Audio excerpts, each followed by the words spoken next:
May time na nakaupo siya dito. Nakainom siya noon. Nilapitan ko. Bro, may kamatag mo. When was no? Well, dalawang Sunday na kinakausap ko.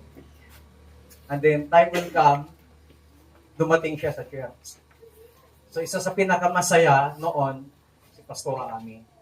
Nakasama niya, yung mister niya, winelcome namin sa church, pinag-pray, hanggang sa tuloy-tuloy na po yung kanya pong pag-atid sa church. At may mga time na pag dito lang siya mag-isa, nakikita ko pag pumunta ako dito ng Neapolis.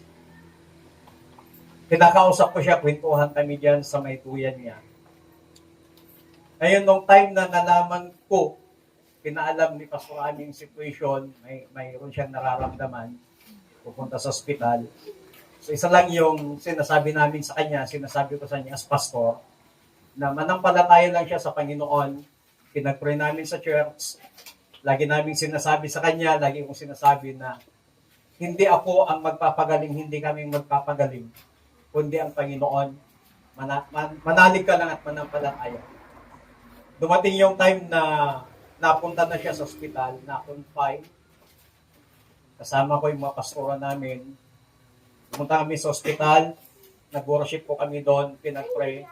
Kitang-kita ko po, tinataas na yung kamay niya, hanggang sa pumunta kami dito sa bahay, nasa loob na, tinataas na yung kamay niya habang nagpe-pray kami. Yung last nag-visit namin sa kanya sa ospital nung talagang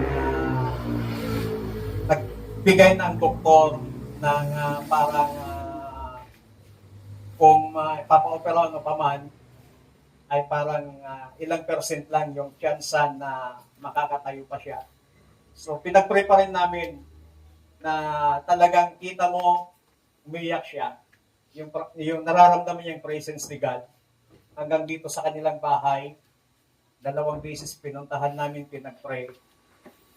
Kita-kita mo talaga, tinataas niya yung kanyang kamay. And alam ko, I know, na si Brother Felix ay nandun na siya sa lugar na inihanda ng ating Panginoon para sa mga mananampalataya. Kaya Brother Felix, good night and see you in the morning of resurrection.